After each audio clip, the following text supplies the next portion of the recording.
Hey guys, thanks for tuning in. It's Brittany from By Brittany Goldwyn, and today I'm sharing a resin DIY. So if you follow my channel and you saw my last video, you know that I got an X-Tool M1 laser cutter.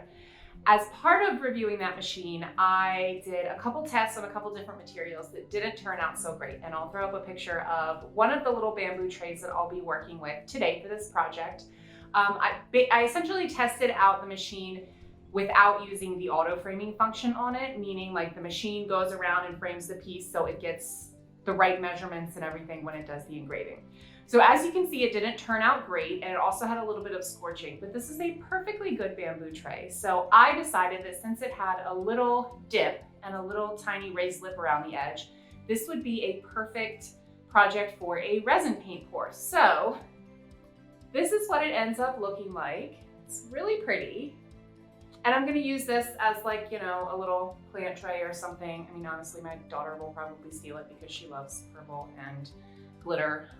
But yeah, so I'm gonna show you guys how to do this. If you're new to resin, it's an awesome material to work with. I love working with resin. It's pretty forgiving, but there are a few things you need to keep in mind. So I will walk you through that and show you how I made this. Okay, so the first thing I want to note is that I'm working with a 2-part epoxy resin. This video is sped up a little bit, but you do have to work really quickly when you're working with resin because once you mix it, once you mix together the 2-part epoxy resin, it sets off the chain reaction of things that allow the resin to solidify. So you want to work very quickly. So you can see here, I am working with these little plastic cups that have measuring on the side. So I can easily mix together my 2-part epoxy resin. I think for this I did 1 ounce of the resin, 1 ounce of the hardener. So you just mix them together very, very carefully. It's very important that you get as close as humanly possible to a 50-50 measurement for your resin. If you do not, it will set up, it either won't set up completely, it'll stay sticky, or it will just set up a little bit weird. So as close as humanly possible to that. Once you have your 2 parts in your cup, you can add different colors.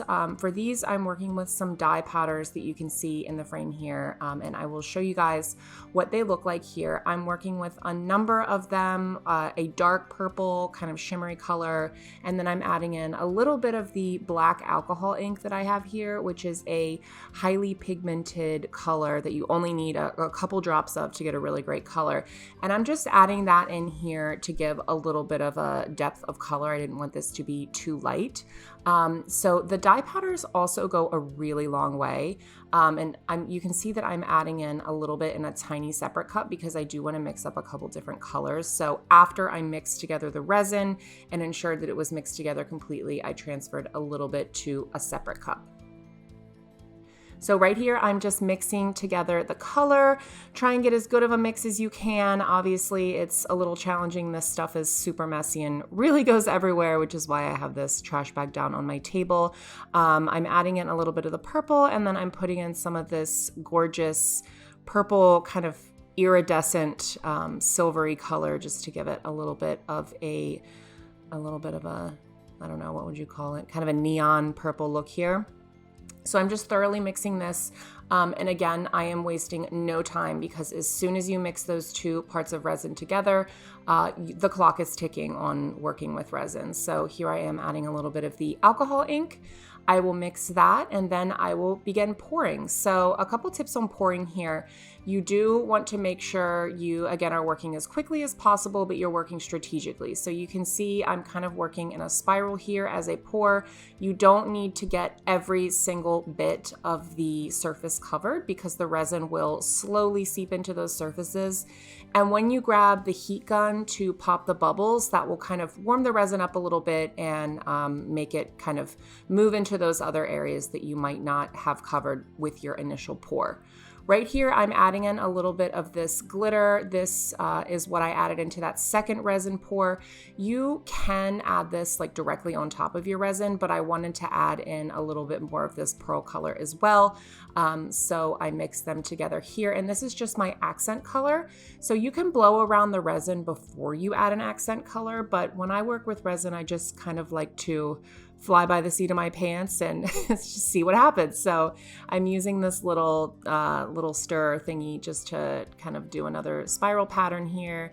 And then I'm dropping it down into the resin just to kind of drag it around a little bit in some areas. So create these little swirly effects. Again, no real strategy here, just kind of pouring it and letting it land where it does.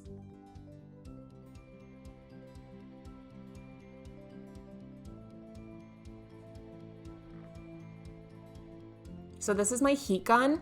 After I pour the resin, I let it set up for, you can't really see in this picture, but I think I let it set up for about like 30 seconds to a minute before I started running the heat gun over it. And what you will notice after you pour your resin, very quickly you will see bubbles start to rise to the surface, and those are air bubbles. And here I am just adding in a few little silver flecks. As you can see, those pretty much go everywhere too. So, but they add a really nice little glittery, shimmery feel. And you can see I can still use my little toothpick to move things around. But again, it will only be like a couple minutes before it begins to be difficult for you to move the resin around without it leaving traces and becoming too sticky. So here is the finished product. And again, this is far from immediate. I let this completely cure before I took these pictures. Generally takes 24 to 48 hours, depending on the resin you're using.